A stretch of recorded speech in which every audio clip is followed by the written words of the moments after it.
오늘 말씀처럼 벌써 코로나가 된 지 1년이 다 됐네요. 처음에는 어떻게 예배를 드려야 되는지, 이렇게 하는 게 맞는 건지 참 갈등도 하고 고민도 많이 했는데, 또 하나님 은혜 가운데 또 영상 장비도 하나님 구입하게 하시고, 또 우리 성도님들이 지금 잘 적응해 나가고 있어서 감사합니다. 언제 끝날지 우리가 알 수 없지만 분명한 것은 하나님 살아계시고 지금도 주장한다는 사실을 우리가 굳게 믿으면서 끝까지 믿음을 잘 지킬 수 있게 되기를 주의 이름으로 축원합니다. 주일 예배가 마치면 우리 구역장님들을 통해서 우리 성도님들이 얼마나 예배를 잘 드리고 있는지를 이렇게 보고가 올라오는데 거의 예배를 드리세요. 참 감사한 일이 아닐 수 없고 몇 분 말고는 거의 예배를 잘 드리고 있어서 참 주님께 감사하고, 우리 어떤 상황에서든지 잘 적응해 나갈 수 있을 거죠. 여기고요. 저희가 이 모든 것이 좋아지는 날 또 하나님 그때에 맞춰서 하나님의 또 기쁨이 될 줄 믿습니다. 자, 내 삶의 주인이신 그리스도, 따라 한번 해보겠습니다. 내 삶의 주인이신 그리스도. 물론 소 제목이 있지만 이걸 계속 반복하는 것은 정말 내 삶의 주인, 주님이 주인이 되시기를 바랍니다. 처음에는 잘 몰랐다가 입술의 고백일 수 있고, 그리고 아리송할 수 있는데, 시간 속에서 주님을 알아가면서 정말 주님이 내 삶의 주인 되시고 우리는 그분의 종이고 또 그분의 자녀고 그의 일꾼이고 그와 함께하는 자라는 것이 마음에 확 새겨졌으면 좋겠어요. 어제 글을 올렸는데 깨달은 바가 있어가지고 요즘 선별진료소라는 거 있잖아요. 그래서 우리 동네도 선별진료소가 이게 수원의료원 있죠. 선별진료소를 찾아봤더니 국민안심병원, 호흡기 전담 클리닉, 선별진료소, 이런 것들이 이제 보건복지부를 통해서 기록되어 있더라고요. 다 내용은 다 달랐어요. 국민안심병원은 그 병원 안에 감염된 사람도 있고 감염되지 않은 사람도 있어서 감염된 자와 감염되지 않은 자를 지혜롭게 둘 다 안전하게 치료할 수 있는 병원이 국민안심병원이고, 호흡기 전문 클리닉은 호흡기에 문제가 있는 분들, 감염되신 분들을 잘 치료하는 그러한 기관이고, 선별진료소는 호흡기가 의심되거나 그리고 방문했던 자의 역학조사라는 가운데 쓰여지는 곳이더라고요. 이렇게 분별하는 곳에 이제 쓰여졌는데, 참 그 보건복지부에 있는 그 선별소를 이렇게 보면서, 야, 우리 교회가 그러면 좋겠다. 참 우리 교회가 이 지역에 국민 안심 교회가 되면 좋겠고, 그리고 영혼의 호흡에 멈춰진 자들에게 호흡을 다시금 회복시켜 줄 수 있는 교회가 되면 좋겠고, 우리가 신앙생활하면서 나의 믿음에 의심될 때 있잖아요. 그때 옳고 그름을 알려주고 신앙생활을 잘할 수 있도록 치료해주는 교회가 되면 좋겠다. 가장 가까운 곳에 수원화평교회가 있고 우리 성도님들이 그 안에서 안심하고 신앙생활할 수 있는 그 은혜를 하나님께서 허락해 주시기를 기도했는데, 우리 교회가 저는 그렇게 될 줄 믿습니다. 그리스도가 내 인생의 주인이시라는 것을 잠깐 복습해 보면, 첫 번째는 그리스도를 통해 그랬어요. 그리스도를 통해 우리에게 말씀하셨고 그리스도를 통해 우리가 구원의 은혜를 입었다고 그랬어요. 우리는 예수님을 통해서만 하나님께 갈 수 있기 때문에 그리스도를 통해 이렇게 말씀을 했고요. 그리스도 안에는 포도나무와 가지가 하나로 있고 결혼한 사람들이 하나로 있고 성부와 성자와 성령이 한 분으로 계시고, 그 교회가 머리가 그리스도시고 우리 몸이 그리스도의 몸인 것처럼 그리스도인은 그리스도와 함께 그리스도 안에 같이 연합되어 있다 하는 것이 지난주 말씀이었어요. 오늘은 우리 인생의 그리스도가 주인이신데 그리스도 위에, 그리스도 위에, 소제목으로 그리스도 위에인데, 위에라고 하는 것은 그리스도가 내 위에 있다는 말씀이 아니고 그리스도 위에 나를 세우고 그리스도 위에 내가 집을 짓는다, 이런 말씀의 의미가 되는 거예요. 그래서 본문의 말씀을 중심으로 드리려고 하고요. 신앙생활에 터가 있어요. 우리가 터가 있어야 집을 지을 수 있잖아요. 믿음을 세울 때 그 터가 있어요. 내 믿음의 시작, 내 믿음의 기초, 그리고 집을 지을 때 집의 터, 이 터가 있는데 이 터를 우리 성경에서는 예수 그리스도라 이렇게 말씀하신다는 거예요. 그래서 이 터 위에 내가 서고 그분을 지대고 그 위에 나를 지어져 간다. 이런 말씀으로 그리스도 위에 이런 소제목이 같이 있다는 것을 말씀을 드리겠어요. 자, 우리가 믿는다는 것은 누구를 믿는 거예요? 예수 그리스도를 믿는 거죠. 우리가 믿는다는 건 주님 믿는 거예요. 예수님을 믿으면 우리 삶에 영원한 안식을 얻습니다. 사랑하는 성도 여러분, 나의 믿음의 근거가 무엇이냐면 예수 그리스도를 믿는 거예요. 예수 그리스도를 믿을 때에 거기서 참 안식과 평안과 그로부터 주시는 은혜를 입게 되는 거예요. 예수님 말씀하셨어요. 십자가에 달려 돌아가실 때 내가 다 이루었다고 했어요. 뭐라고 말씀하셨다고요? 다 이루었다. 우리가 이룰 게 있어요, 없어요? 없어요. 우리는 주님의 말씀을 들어야 돼요. 주님이 다 이루셨다고. 내가 다 이루었다. 이 말씀 뭘까? 너희가 나 대신 해야 될 것은 없다는 거예요. 주님이 이루신 거예요. 주님이 이루신 것 안에서 우리가 할 수 있는 것은 안식을 누리는 거예요. 주님이 이루신 거예요. 우리는 주님이 이루신 그 터전 안에서 신앙의 자유와 기쁨을 얻고 안식을 얻는 거예요. 안식에 대한 말씀을 하시는데 제가 한번 읽어드릴게요. 창세기 2장 2절에 보면 그가 하시던 모든 일을 그치고 일곱째 날에 안식하시니라. 시편 95편 11절에 보면 불신하는 이스라엘 백성을 향해서 그들은 내 안식에 들어오지 못하리라. 안식하라고 말씀하시면서 하나님을 불신한 자는 이 안식에 들어오지 못한다고 말씀하셔요. 히브리서는 그리스도를 말씀하는 거라고 말씀드렸는데 히브리서 4장 3절에 믿는 우리들은 저 안식에 들어가는도다 이렇게 말씀하세요. 안식에 들어간다고 말씀하시고 안식해야 할 때가 하나님 백성에게 남아 있도다. 언제가 안식한다는 거죠?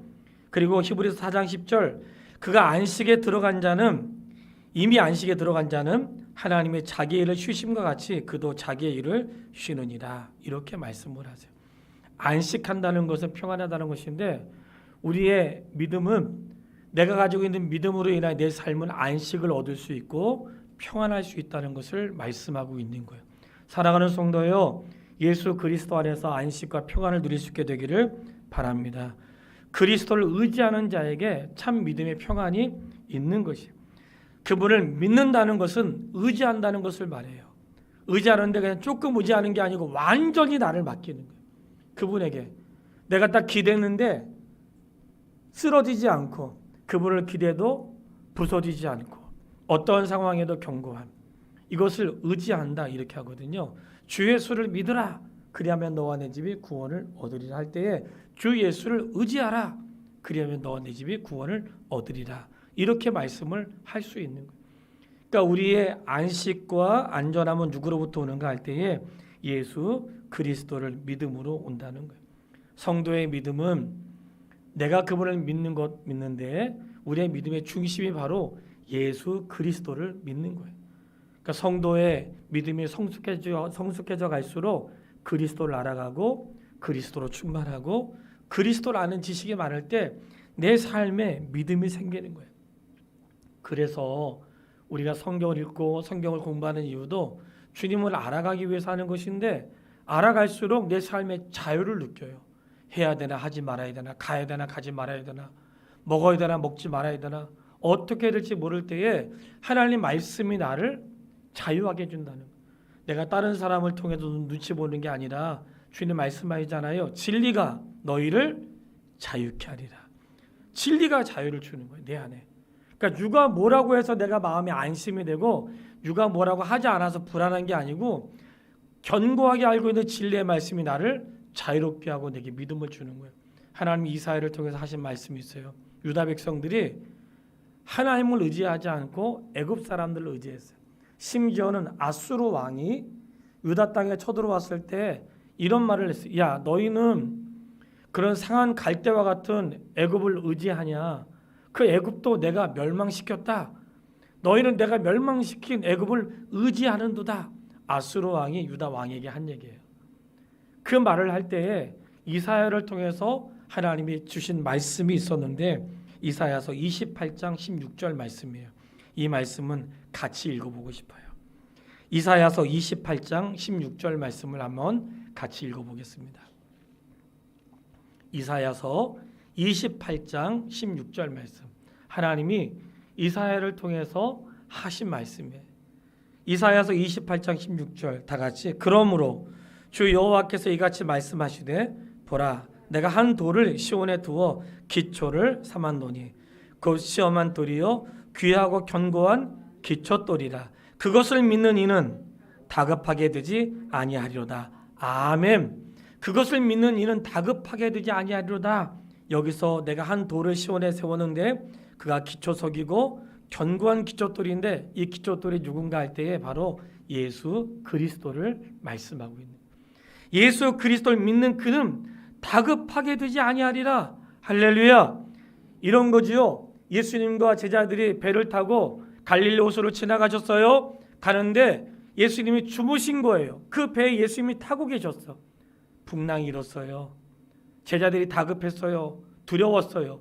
그래서 주무신 예수님을 깨웠습니다. 예수님 우리가 죽게 되었습니다. 살려주십시오. 할 때 예수님이 일어나셔서 바다와 파도를 꾸짖으시니 잔잔해지셨어요. 그리고는 말씀하십니다.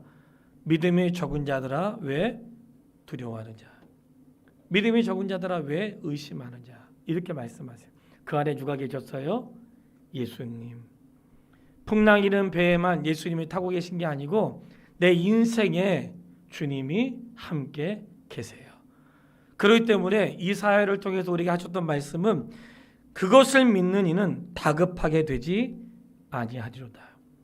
왜 우리 당황스러우면 보이지 않고 하던 일도 안 되고 떨리고 그럴 때 있잖아요. 근데 그리스도 예수님이 내 인생의 믿음으로 삼는 사람, 그 예수님을 내 인생의 기초로 삼는 사람, 예수님을 신앙의 근거로 삼는 사람은 어떠한 일에도 다급하게 되지 않는다고 말씀하시는 거예요. 바라는 것은 우리의 성도의 믿음이 흔들릴 때가 언제 흔들리는가? 자꾸 내 삶의 행위의 기초를 둘 때 흔들리는 거예요. 내가 시험에 들고 내가 의지가 약하고 결심했는데 이루지 못하고 속상하고 그럴 때 내 마음이 흔들려.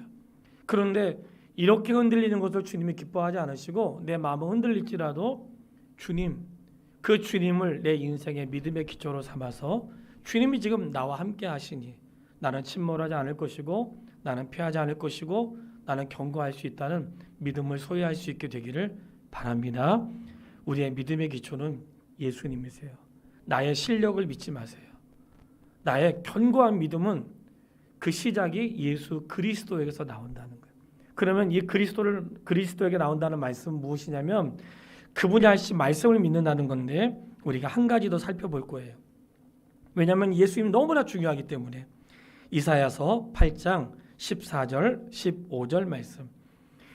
이 예수님으로 인하여 견고한 사람도 있는데 예수님으로 인하여 망하는 사람도 있어요. 이 말씀도 살펴봐야 돼. 이사야서 8장 14절 15절 말씀이에요. 아까는 그 기초를 믿는 자는 흔들리거나 두려워할 필요가 없다고 말씀드렸어요. 8장 4절로 18장 이사야서 8장 14절로 15절 읽어보겠습니다. 그가 성소가 되시리니 그러나 이스라엘의 두 집에는 걸림돌과 걸려 넘어지는 반석이 되실 것이며 예루살렘 주민에게는 함정과 올무가 되시리니 많은 사람들이 그로 말미암아 걸려 넘어질 것이며 부러질 것이며 덫에 걸려 잡힐 것이니라. 아멘. 이 말씀은 이런 거예요. 그로 인하여 걸려 넘어지고 부러지고 덫에 걸린다는 것은 그분을 믿지 않으면, 그분을 내 인생의 기초로 삼지 않는 사람은 그분으로 인하여 걸려 넘어지게 될 것이고 부러지게 될 것이고 덫이 될 것이라는 거예요. 왜 그럴까요? 우리 믿음의 기준이 예수님이신데 예수님을 믿는 자는 두려워할 필요가 없고 예수님을 믿는 자는 안전하게 되고 예수님 믿는 자는 어떤 상황에도 당황하지 않을 수 있지만 예수를 믿지 않는 자는 믿지 않는 것 때문에 그의 인생의 끝에 무너짐이 되고 그의 인생의 끝자락에 부러지게 될 것이고 그것이 믿지 않는 것이 자기 인생의 덫이 될 것이라는 거예요. 왜냐? 예수님을 인생의 기초석으로 삼는 사람이 있고 예수님이 인생의 걸림돌이 되는 사람이 있어요. 신앙생활 할 때 두 가지가 항상 있다고 했어요. 우리 성도님들에게 말씀을 드리다가 천국이 있다고 말씀드렸잖아요. 천국 다 믿으시죠? 천국이 있어요. 그 예수 안 믿는 사람은 지옥이 없다면 꼭 우리가 예수 믿어야 되나? 그 말씀을 드렸어요. 천국이 있다는 것은 예수 믿으면 천국 가는데 예수 안 믿으면 아무 어디도 안 가고 그냥 끝났어. 그러면 굳이 예수 안 믿어도 되잖아요. 영원히 안 살아도 되고 그냥 이 세계에서의 삶으로 마치고 싶은 사람은 끝내면 되고 영원히 살고 싶은 사람만 믿고 그리고 영원히 살기 싫은 사람은 그냥 끝나면 되잖아요. 그게 우리 생각이란 말이죠. 성경은 그렇게 말씀하고 있지 않다는 거예요. 영원한 영생이 있고 또 뭐가 있다 그랬어요? 영벌이 있단 말이지. 영생만 있는 게 아니고 영벌이 있다는 거예요. 영원한 천국만 있는 것이 아니라 영원한 지옥이 있다는 거예요. 이 천국과 지옥의 기준이 누군가? 바로 예수 그리스도라는 거예요. 그 예수 그리스도를 믿는 자는 그것이 인생에 대해 이제 기초가 돼서 그리스도를 통한 영원한 생명이 되지만 믿지 않는 자는 결국 믿지 않음으로 인해서 내 인생에 무너짐이 되고 부서짐이 되고 덫이 되어 영원히 멸망을 당하는 일이 될 것이라는 거예요. 사랑하는 여러분, 믿어도 되고 믿지 않아도 되는 상황이 아닌 거예요. 반드시 믿어야 되고 반드시 내 인생의 기초가 그분으로 놓여질 수 있게 되기를 바랍니다. 지난주 에스더서에 대한 말씀을 읽고 금요일 날도 간절한 마음에 강의하던 걸 멈추고 에스더서를 잠깐 말씀을 드렸는데 그 중에 한 가지는 에스더와 모르드게가 자신의 유익을 위해서가 아니라 민족의 유익을 위해서 했던 거잖아요. 그때 에스더가 왕 앞에 나갈 때 어떤 일이 있었어요? 그가 왕 앞에 나가면서 왕이여 나의 형제와 이 민족이 멸망을 당하게 되었습니다. 왕에게 간청을 하면서 왕이여 나의 형제와 이 민족이 나의 민족이 멸망을 당하게 되었습니다. 나를 불쌍히 여겨주십시오. 그런 간청을 했단 말이죠. 그 간청을 할 때 목사로 회개가 되고 다시 한번 내 삶에 영혼에 대한 거룩한 마음을 품어야 되겠다는 생각이 드는 거예요. 에스더와 모르드게는 알았죠. 그가 죽으면 죽으리다 하고 그 앞에 나간 것은 이 일이 성취가 되지 않으면 내 형제도 죽고 이스라엘이라는 나라 자체가 사라지게 된 거예요. 에스더서는 하나님이 그 민족 전체를 살리신 구원의 메시지가 그 안에 들어있는 거거든요. 그렇게 볼 때 우리가 예수 안 믿으면 그만이지 뭐 지가 알아서 하겠지 그런 게 아니라 에스더와 같이 하나님 우리 형제 살려주세요. 하나님 우리 민족 살려주세요. 하나님 살려주지 않으시면 멸망당할 수밖에 없잖아요. 그런 에스더의 간절함이 우리 모두에게 일어날 수 있게 되기를 바랍니다. 자녀와 남편과 가족들에 대해서 이 민족에 대해서 그런 간절함이 있어야 한다는 하나님 그런 마음을 기뻐하시죠. 왜냐하면 어떤 자는 예수 그리스도가 인생의 기초가 돼서 사는데 어떤 사람은 믿지 않는 것 때문에 그의 삶에 무너지고 깨지고 그의 인생에 덫이 된다는 거예요. 이것이 성경이 우리에게 말씀하는 것입니다. 그래서 예수 그리스도 위에는 반드시 인생의 믿음의 기초는 예수 그리스도여야 한다는 것. 그래서 내 신앙의 기초를 주님으로 두시게 되기를 바랍니다. 친구 따라 교회 올 수 있고 사람 좋아 교회 올 수 있고 내 인생에 뭐 하나 하기 위해 교회 올 수 있고 다양한 생각으로 교회 올 수 있어요. 아산에 있는 백현목 목사님 우리 교회 오셔서 지난번 설교하셨잖아요. 그 목사님은 간직이 많으신 분이에요. 어느 날 식당에 갔는데 참 어려운 분이 있어가지고 그분이 도와줬대요. 그리고 그분이 이제 목사님이 도와주시니까 또 목회자들이 어떤 마음이겠어요? 이왕 가면 성도가 식당 하는 데 가서 먹고 그런 마음이 일단 그게 아니어도 할 수 있지만 일단 기본 마음을 갖고 있잖아요. 뭐 하려면 성도 가는 데 가서 하고 그런 마음을 기본으로 가지고 있죠. 그래서 이 천안에 있는 식당인데 노회 행사 때 제가 그 행사를 이끌어가고 그 백현봉 목사님이 총무하실 때 우리 노회원들이 다 같이 가서 밥을 먹었어요. 인원이 많으니까 한 번 먹을 때 100만 원 넘게 나오거든요. 예. 그러니까 이분이 갑자기 눈이 밝아진 거야. 야, 이렇게 조그마한 교회 다녀도 이렇게 돈 많이 버는데 큰 교회 다니면 많이 벌겠구나. 그래서 교회를 옮겼어. 그래가지고 목사님 마음이 상했어요. 아니 내가 그 영혼 살리려고 했는데 그 영혼 살아났더니 장사하다 보니까 내가 큰 교회 다니면 더 많이 벌겠네 하고 교회를 옮겼다는 거야. 그 얘기를 하시더라고요. 그럴 때에 그렇게 옮길 수 있어요.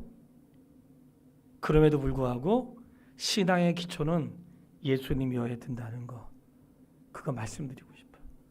사랑하는 여러분, 우리가 인생을 살아가면서 마치 이 바닥 위에 집을 짓는 것처럼 내 인생에도 신앙의 터가 있는 거예요. 신앙의 터는 좋은 명당, 좋은 장소, 어떤 좋은 땅이 아니고 예수 그리스도가 내 믿음의 중심이고 그분을 내 인생의 믿음의 기초로 삼아 나의 삶의 집을 잘 지을 수 있게 되기를 주님의 이름으로 축원합니다. 그런 자에게 말씀하세요. 그를 믿는 자는 부끄러움을 당하지 아니하리로다. 누구든지 주의 이름을 부르는 자는 구원을 받으리라. 할렐루야. 이것이 주의 말씀이세요. 누구든지 그를 믿는 자는 부끄러움을 당하지 아니하리라. 사랑하는 여러분, 주님을 믿고 인생의 기초를 삼는 자는 부끄러움을 당하지 않습니다.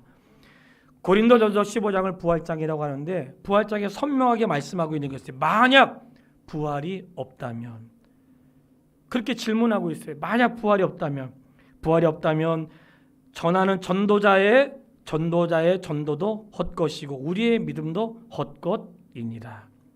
부활이 없다면. 근데 그 다음에 또 말씀하세요. 그러나 그리스도께서 죽은 자 가운데 다시 살아나사 잠자는 자들의 첫 열매가 되셨느니라. 할렐루야. 그런 일은 없다는 거예요. 오늘 주 예수 그리스도를 믿는 자는 부끄러움을 당하지 않을 것입니다. 잠시 우리가 의심이 될 수 있고 신앙생활하다가 안 될 수 있고 낙심할 수 있는데 예수 그리스도를 인생의 믿음의 기초로 삼는 자는 절대로 부끄러움을 당하지 않을 것입니다. 그의 믿음을 부끄럽지 않게 하시고 그의 삶을 하나님 반드시 인도한다는 확신을 누릴 수 있게 되기를 바랍니다. 이렇게 그리스도 위에 내가 그리스도를 통해 나의 믿음을 세웠다는 것은 또 다른 의미의 어떤 뜻인가 할 때에 그분의 말씀 위에 서 있다는 거예요. 그분의 말씀 위에. 그러니까 내가 그리스도 위에 서 있다 하는 것은 내가 그분을 믿는 믿음 위에 내가 있다는 말씀이고, 또 하나의 말씀은 그분이 하신 말씀 위에 내가 서 있다는 거예요. 어디에 서 있어요? 그분의 말씀 위에 서 있는 거예요. 성도는 하나님의 말씀 위에 서 있는 것입니다. 그 말씀을 붙드는 것이에요. 저희가 작년에 철로 역종을 하면서 의심의 성, 절망 거인이 있는 곳을 크리스찬이 지나가게 됐어요. 너무나 많은 그리스도인들이 의심의 성, 절망 거인에게 죽임을 당하고 그리고 죽임당한 자들의 뼈가 거기에 많이 있다고 그랬어요. 근데 크리스찬과 그와 동행하는 소망도 거기에서 낙심하고 더 이상 가능성이 없다고 생각할 때에 생각난 게 있었죠. 그것은 열쇠였는데 뭐든지 열 수 있는 그 열쇠였는데 그 열쇠는 바로 약속의 말씀. 그 말씀이 모든 두려움과 연약함에서 의심에서 무기력에서 그리고 절망감에서 그를 건져내었다는 거예요. 성도에게 필요한 것은 무엇인가? 약속의 말씀입니다. 내 안에 실족할 일이 생길 때에 하나님 말씀을 붙잡으면 실족한 마음에서 이겨낼 수 있어요. 아무리 인생의 나락으로 떨어져도 내 안에 기초가 하나님 말씀을 확인하고 있다면 일어날 수 있는 것입니다. 찬송 중에 이 몸의 소망 무언가 그 찬양 있잖아요. 세상이 믿던 모든 것 끊어질 그날 되어도 구주의 언약 믿사와 내 소망 더욱 크리라. 세상에 있는 모든 것이 끊어질 날이 돼도 그 언약을 믿는 사람은 경고하게 되고 그 후렴의 가사처럼 주 나의 반석이시니 그 위에 내가 서리라. 예수 그리스도의 말씀 위에 서는 것이에요. 또 찬송가 중에 546장 주의 약속하신 말씀 위에서 영원토록 주를 찬송하겠네. 약속 믿고 굳게 서리라. 그러니까 성도의 신앙생활은 주님이 우리에게 하셨던 약속의 말씀 위에 서는 것이에요. 그게 나를 견고하게 하는 것이에요. 오늘 주님이 우리 인생의 주인이십니다. 그 주인은 우리에게 말씀하시는 분이고 우리는 그분의 말씀을 듣는 사람들이에요. 참 감사한 게 있어요. 우리가 그분의 말씀 위에 서 있는데 그 말씀은 우리가 오해한단 말이죠. 하나님 말씀을 잘 들어야 되는데 종들에 대한 이야기가 나와요. 성경을 보세요. 종들에 대한 이야기가 나오는데 이 달란트 비유 가운데 2달란트, 1달란트, 2달란트, 5달란트 비유를 하실 때 주님이 말씀하세요. 이 종들이 전부 다 주의 마음을 이해를 못하는 종도 있다는 거예요. 2달란트 2개 남기고 5달란트 5개 남겼을 때 더 잘했다고 말씀하지 않으시고 너가 작은 일에 충성했다고 말씀하세요. 2달란트 남긴 사람도 작은 일에 충성했다고 말씀하셨고 5달란트 남긴 사람에게는 큰 일을 했다고 말씀하지 않으시고 적은 일에 충성했다고 말씀하세요. 그런데 1달란트 받은 자에게는 말씀하세요. 너는 나를 잘 알지 못했다는 거야. 나는 심지 않은 데서 거두는 사람이 아니다. 이 종은 주인의 마음을 몰랐던 거예요. 그래서 그 주인의 마음을 몰랐던 종에게 뭐라고 말씀하세요? 악하고 게으른 종이라고 말씀하세요. 그리고 충성된 자에게 말씀하죠. 너는 착하고 충성된 종이라고 하세요. 누가 착하고 충성된 종일까요? 주인의 말을 듣고 행하는 사람. 누가 악하고 게으른 종인가? 주인의 마음을 헤아리지 못한 사람. 그 사람을 악하다 이렇게 말씀하시는 거예요. 심지어는 우리가 잘 알고 있죠.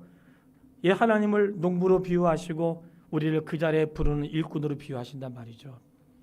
일꾼을 부를 때 하나님이 약속하셨다고. 그 주인이 농부가 일꾼을 부를 때 약속하셨어요. 뭐라고 약속했냐면 우리 밭에서 일하면 내가 한 데나리온을 줄 것이다. 약속했어요. 맨 처음에 들어간 사람 약속했어요. 그 다음에 12시에 나가서도 약속했어요. 3시에 들어온 사람에게도 마지막 1시간 남겨놓고 일한 사람에게도 주인의 농장에서 일을 한 거예요. 그리고 주인이 약속을 따라서 한 데나리온씩 하루에 품삯을 주기 시작했죠. 마지막 온 사람부터 줬어요. 마지막 온 사람부터 주니까 처음 온 사람에게 기대가 생겼죠. 1시간밖에 일하지 않는 사람한테 한 데나리온 줬네. 그럼 나한테는 혹시 더 줄 수 있겠다는 기대를 갖고 있었어요. 근데 맨 마지막에 온 사람에게 한 데나리온 주고 맨 처음에 가서 열심히 일한 자에게 한 데나리온 주니까 어땠어요? 기분이 나빴어. 나는 종일 일을 했는데 한 데나리온, 저 사람 1시간밖에 일하지 않았는데 한 데나리온이에요. 처음에 어떤 약속을 했을까요? 주인이 그를 부를 때 내가 너가 일하면 한 데나리온을 주겠다고 약속을 하셨어요. 그래서 처음에 부름받은 기쁨이 있었죠. 그리고 12시에 일한 사람도 3시에 일한 사람도 1시간만 일한 사람도 다 주인이 불렀어요. 저는 그 말씀을 드리지 않을 수 없는 게 거기 일한 사람들은 탁월한 사람이 아니라 그를 아무도 자기를 품꾼으로 불러주지 않는 자들이었다는 거예요. 그들을 불러서 일을 시켰어요. 사랑하는 여러분, 먼저 일해서 억울하세요? 우리 권사님들 예수 믿고 먼저 일해서 억울하세요? 아니죠. 기쁨이 충만해요. 한 데나리온은 구원의 은혜는 처음에 온 사람과 나중에 온 사람을 구별하지 않아요. 사랑하는 여러분, 우리가 하나님의 말씀을 오해하기 때문에 종종 우리가 주의를 하면서 실족하는 거예요. 그동안 내가 이랬으니까 다음 타자 가십시오. 그런 말은 성경에 없어요. 첫 번째 부름받은 권사님들 수고했으니까 두 번째 권사님들한테 다 넘기고 아무것도 안 하는 그런 일은 없단 말이지. 임기가 끝날 때까지 똑같이 처음 부름받은 사람은 그 기쁨이 있고 나중에 부름받은 사람은 늦게 부름받은 기쁨이 있는 것이에요. 주님은 한 데나리온의 약속을 하셨고 그것을 그대로 지키셨어요. 근데 또 하나의 종이 나와요. 그 종이 나오는데 누가복음 16장에 나오는 종이에요. 그 종은 주인을 위해서 열심히 일을 하고 돌아와가지고 주인을 식사할 수 있도록 음식을 차려놓은 거예요. 그런데도 말씀하시는 거예요. 종이 주인에게 했다고 살해하겠느냐. 종은 생각하기를 제가 마땅히 해야 될 일을 했을 뿐입니다. 이렇게 말한다는 거예요. 이 말씀을 드린 이유는 우리 믿음의 사람들의 기초는 어디에 있는가? 하나님의 말씀에 있다는 거예요. 오늘 주의 말씀에 우리의 기초가 있는 거예요. 그래서 말씀 위에 나를 세우십시오. 누가 나한테 뭐라고 해도 하나님 말씀이 나에게 뭐라고 하지 않으시면 그 마음을 끝까지 잘 지킬 수 있게 되기를 바랍니다. 세차게 바람이 불고 인생에 변화가 있어도 주님의 말씀을 기다려야 되는 거예요. 근데 오늘 우리의 인생이 그분의 말씀이 아니라 자꾸만 사람들의 말에 귀를 기울이고 환경에 따라 흔들리니까 중심이 되어지지 않는 거예요. 목사로 정말 속상한 거는 본인 할 일 다 하고 다니면서 교회 가면 안 된다는 거예요. 목사로 정말 마음이 아파. 예. 교회 가면 감염될까 봐. 예. 다른 데는 안전하니까.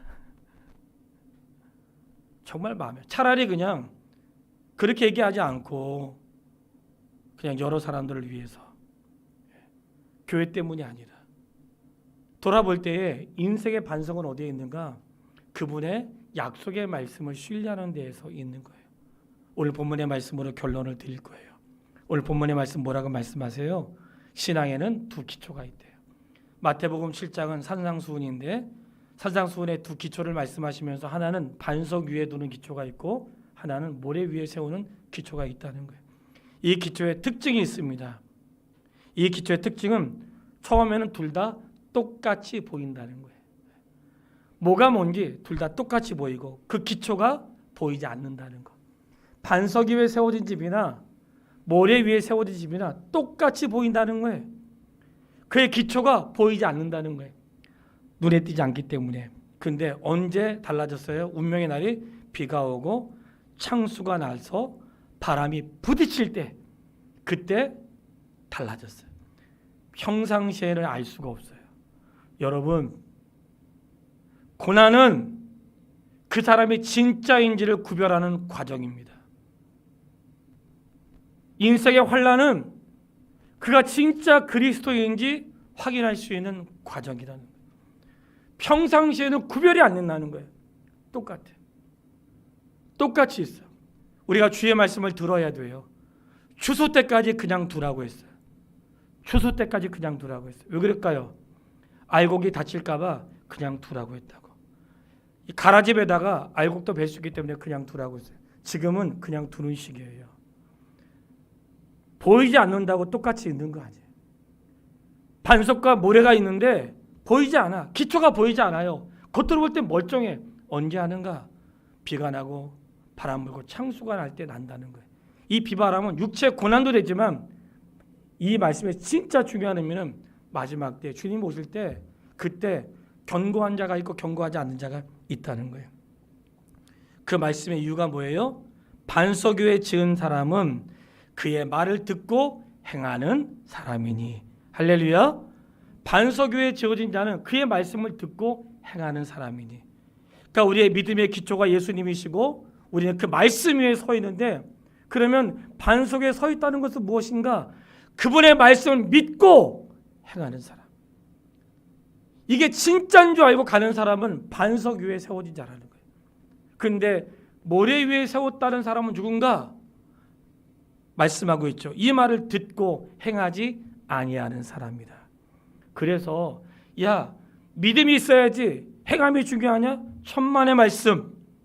믿음은 행함을 동반하는 것입니다. 잘 몰라 사는 소리예요. 믿음은 행함을 동반하는 것이에요.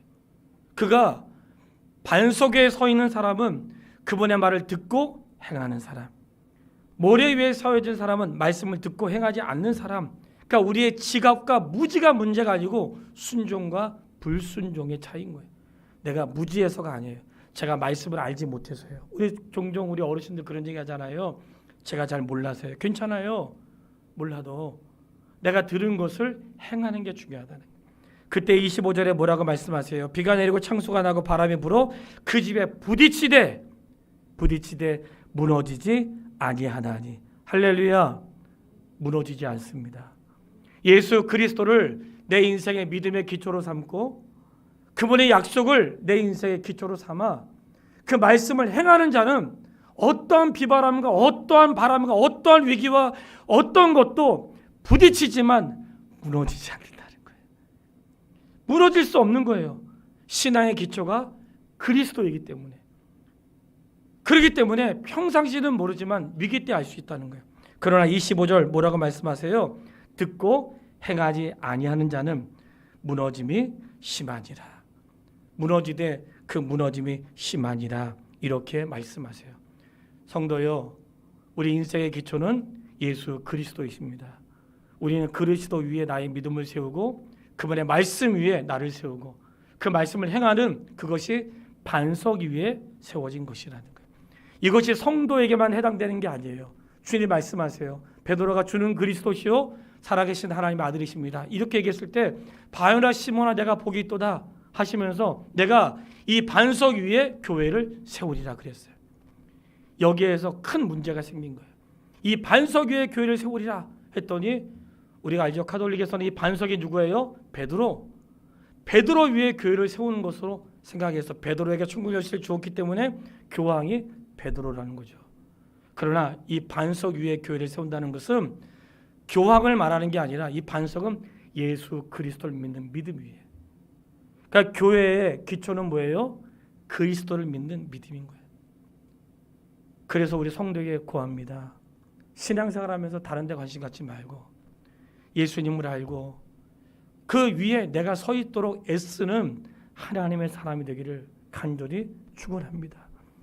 교회는 그분 위에 서야 되는 거예요. 교회는 그분 위에. 저는 참 목회하고 배우면서 너무나 죄송한 것은 그렇게 많이 들었지만 깨닫지 못하는 게 있고 많이 들었어도 이게 마음까지 내려오지 않으니까 우리는 본대로 행하고 내가 경험한 것만 행하게 되기 때문에 내가 진리에 대해서 확고하지 않는 이상은 언제든지 흔들릴 수 있다는 거예요. 제가 우리 성도에게도 그런 고백을 가끔 하지만 제가 처음 목회를 하고 그다음 준비했던 것의 그 기준은 제가 자라면서 경험하고 보고 목사님을 통해 배우고 교회를 통해 배웠던 것이 내 신앙의 기초가 되었다고 말씀을 드렸어요. 근데 목회하면서 성경을 공부하다 보니까 이 기초가 틀렸어.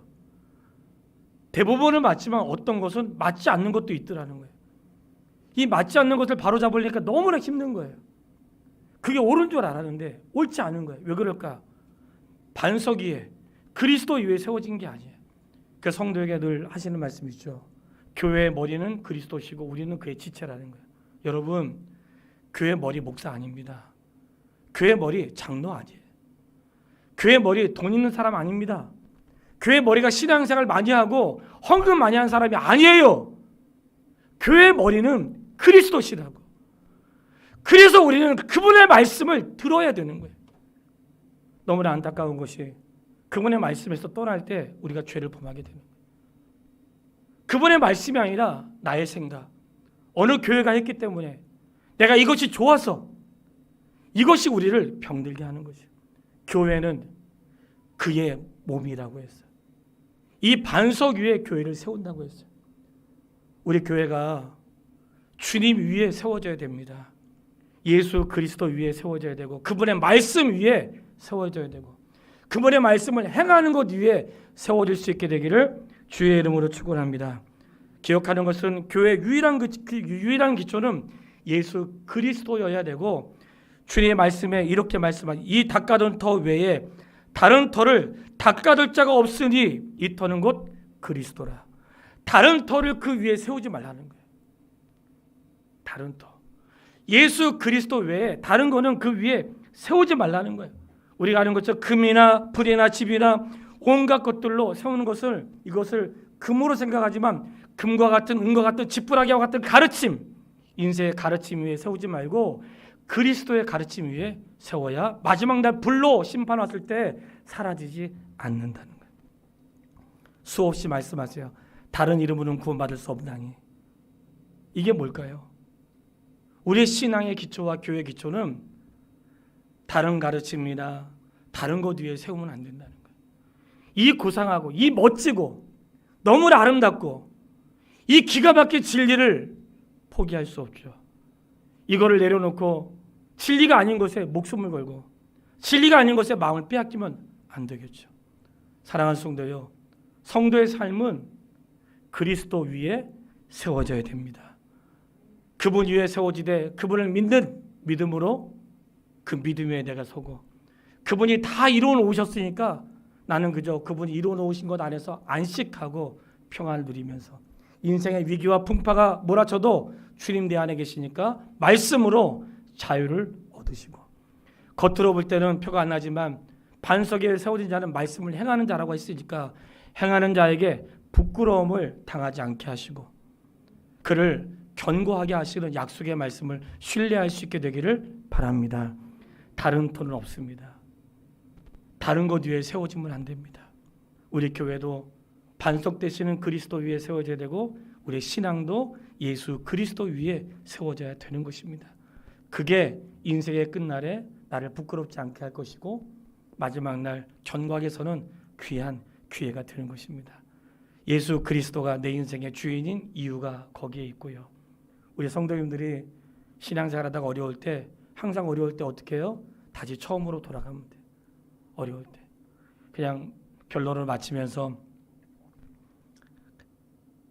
제가 너무 심각하게 말씀을 드린 것 같아서 가벼운 말씀 하나 드리고 마치겠습니다.